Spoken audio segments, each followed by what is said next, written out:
December 26, 1939. Wawer, a quiet suburb on the eastern edge of Warsaw. Just after 10 o'clock at night, the cold has settled into the ground like it has nowhere else to go. Snow from 3 days earlier has hardened into gray ice along the roadsides. Inside a small tavern on Wawer Street, the lamps are low, and the air smells of cheap spirits and wet wool. Outside, German soldiers move through the occupied city with the practiced boredom of men who believe the worst of the war is behind them. Warsaw fell in September. It is now December. The city has learned, in 3 months, how to survive under occupation, keep your head down, avoid the patrols, wait it out.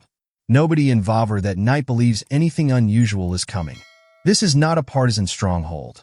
There is no resistance cell meeting in the back room.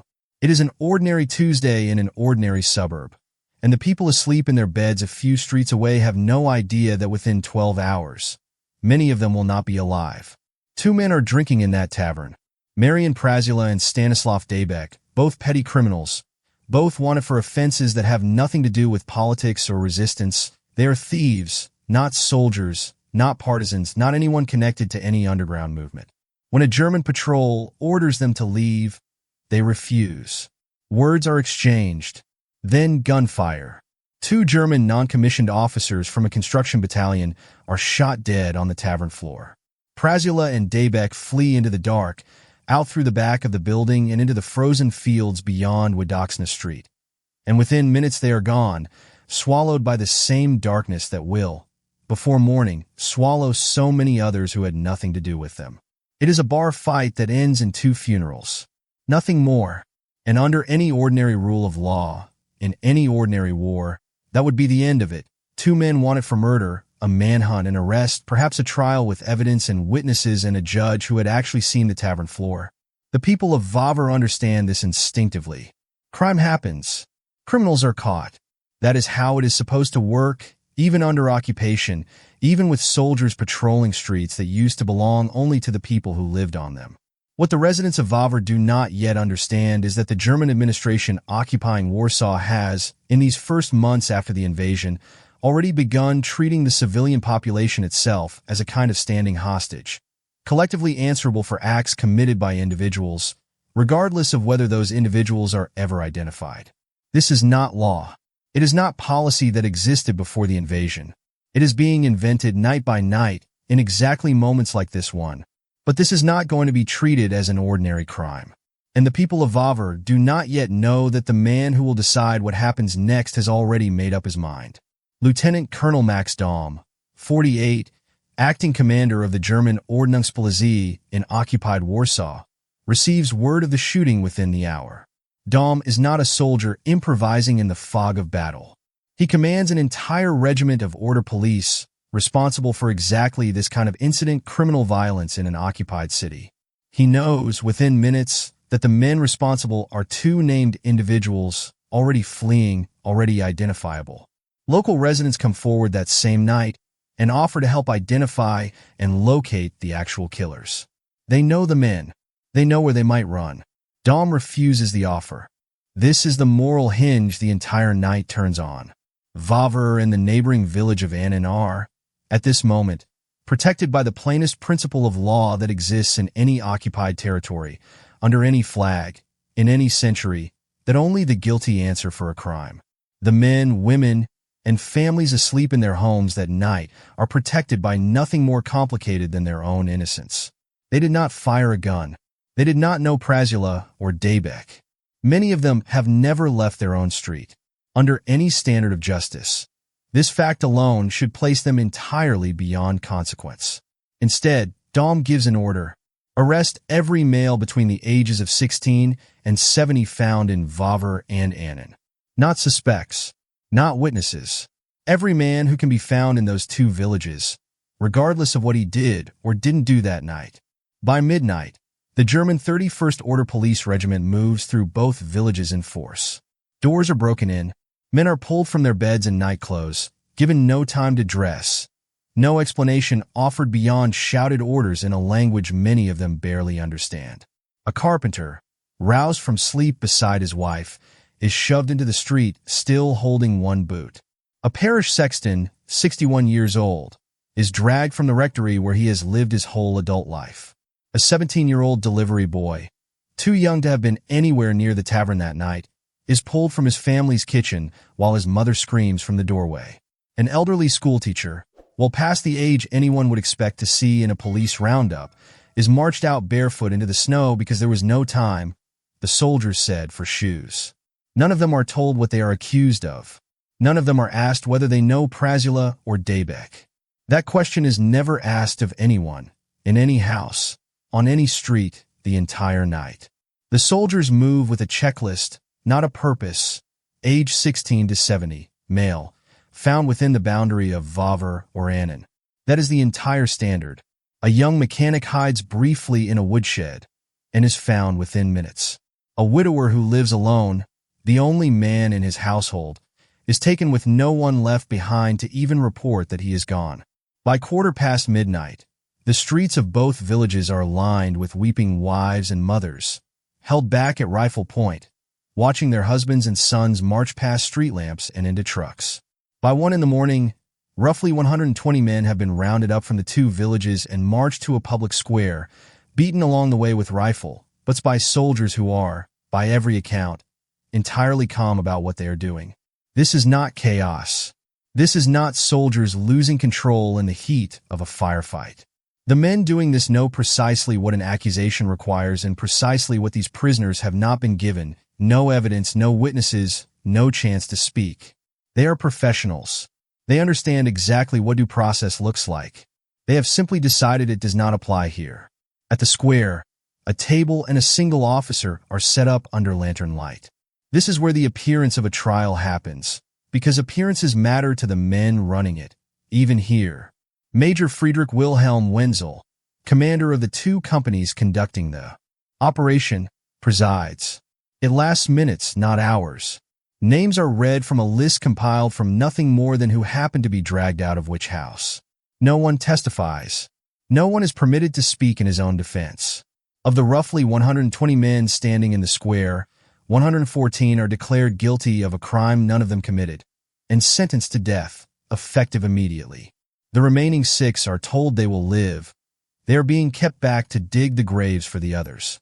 This is the moment. If you're looking for the story to tell you where the platform for justice is built, remember this square, this table, this list of names read aloud to men who had done nothing. We tell these stories because the men in that square do not get to speak for themselves anymore. Somebody has to. The prisoners are marched in groups to open ground near the railway embankment.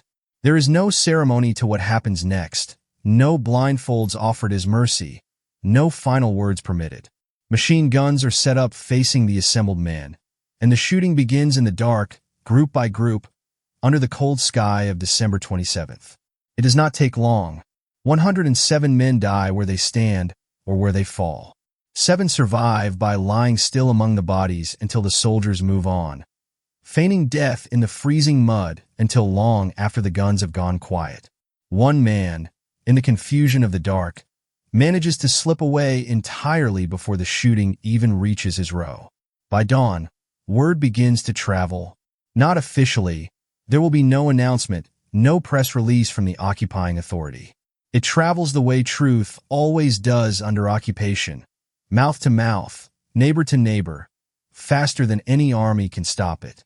By mid-morning on the 27th, priests in nearby parishes are already being asked to prepare for burials no one has formally confirmed. By noon, families are gathering at the edge of the execution ground, kept back by soldiers, searching the tree line for any sign of who did or did not come home. Higher up the chain, the report reaches Warsaw's German civil administration within the day. A night's work, tidily concluded, 114 sentenced, 107 executed. The record closed before most of Poland even hears what has happened. There is no commander in this story who reads the report and hesitates. That is itself part of what makes this different from stories where justice arrives quickly. Here, the machinery that condemned these men is the same machinery in charge of investigating them. For over 5 years, there is no tribunal, no arrest, no reckoning waiting on the other side of this crime. The war continues. Warsaw endures years more of occupation, uprising, and devastation. And the men responsible for Wawer serve on, transfer elsewhere, disappear into the wider catastrophe of the war's remaining years. It is only after Germany's defeat that the machinery of actual justice, slow, procedural, built on paperwork rather than vengeance, begins to move. Polish investigators, working in a country leveled by 6 years of occupation, begin assembling what evidence survives. In June of 1940, under German supervision, the bodies at Wawer had already been exhumed once, identified where possible, reburied. Now, after 1945, a different kind of exhumation begins, not of bodies, but of orders, transfer records, unit rosters, the paper trail that connects an anonymous massacre to the specific men who commanded it. Max Daume is located. He has not vanished, he has not changed his name. He has simply continued to exist in the post-war world as though the distance of years might be enough to bury what happened at Wawer along with the men who died there. It is not. Investigators from the new Polish state build a case using the same documentary discipline the Germans themselves had once relied on: unit orders, deployment records, the testimony of the 7 who survived by playing dead in the mud outside Wawer. Their voices, silenced for years by fear and by occupation, become the spine of the case. The work is slow, and it is deliberately unglamorous. Clerks in Warsaw sort through requisition slips and regimental transfer papers, cross-referencing names against surviving German administrative files recovered from the wreckage of the war. Investigators travel to the villages themselves, sitting across kitchen tables from widows who have waited 8 years for someone, anyone, in an official capacity to ask them what they saw. The 7 survivors are found, one by one, still living in or near the same villages where they had once lain motionless among the dead to save their own lives. Their testimony is taken carefully, transcribed, cross-checked against what physical evidence remains, the location of the mass grave, the caliber of the ammunition recovered during the original 1940 exhumation, the names on the German unit rosters that placed Daume's regiment in Wawer on the exact night in question. By the time the file is complete, it does not rely on outrage or memory alone. It rests on paper, orders bearing a signature, movement logs confirming who was where and when, and sworn statements from men who watched their neighbors shot in a field and lived only by accident. This is what justice looks like when it finally does arrive. Not a raid, not a manhunt, but a case built patiently out of documents nobody thought to destroy and survivors nobody thought to silence permanently. The distance between the crime and the courtroom is measured now not in hours, but in years, nearly 8 of them. But the file does not close. It sits, waits, accumulates evidence, until in 1947 it is ready. On March 3, 1947, the Polish Supreme National Tribunal, the body created specifically to try war criminals on Polish soil, convenes to hear the case against Max Daume. There is no shouting in this courtroom. The prosecution does not need theater. It has orders bearing his signature, and it has 7 living men who watched their neighbors die because of a command he gave without hesitation on a December night 8 years earlier. Daume offers what defenses are available to him: distance from the actual killing, the excuse of wartime pressure, the claim that he was simply enforcing policy. None of it holds against the plain fact of the order itself. The tribunal sentences Max Daume to death. Major Friedrich Wilhelm Wenzel, the officer who presided over the square that night and read the names from the list, takes longer to reach a courtroom. He is not extradited to Poland until 1950, handed over by Soviet authorities who had held him in the intervening years. In November of 1951, more than a decade after he stood at that table under lantern light, Wenzel is executed for his role in what happened at Wawer. Not every hand that pulled a trigger that night ever answers for it.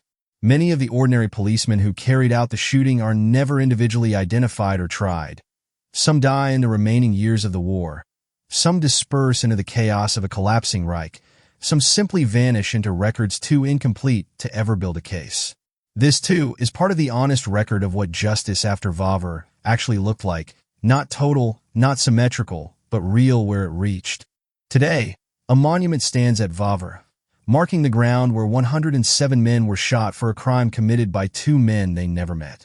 Families who lost fathers, sons, and brothers that night carried the names of the dead forward for generations, not as statistics, but as people who had gone to sleep on an ordinary Tuesday and never woken up.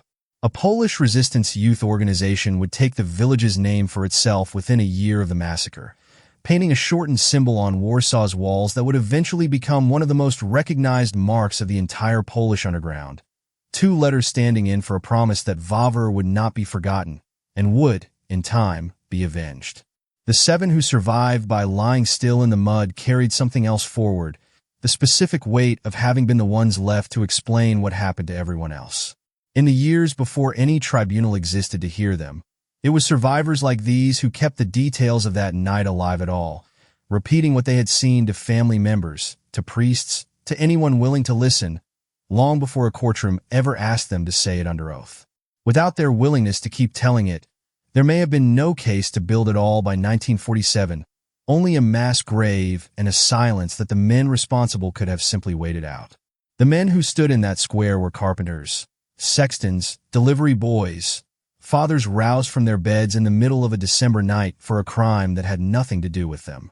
Their names, where they survive, belong to families who are still, in some small way, waiting for the world to remember what was taken from them on the eastern edge of Warsaw in the last week of 1939.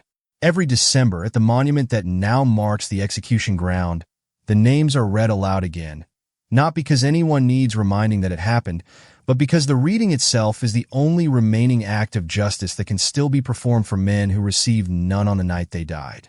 These are the stories that don't get told enough, not because they lack drama, but because real justice rarely arrives in time to matter to the people it was owed to. It arrives late, on paper years after the fact, and it is still worth telling because someone has to carry these names forward. That's what this channel is here to do, not to sensationalize what happened, but to make sure it's remembered accurately and remembered at all.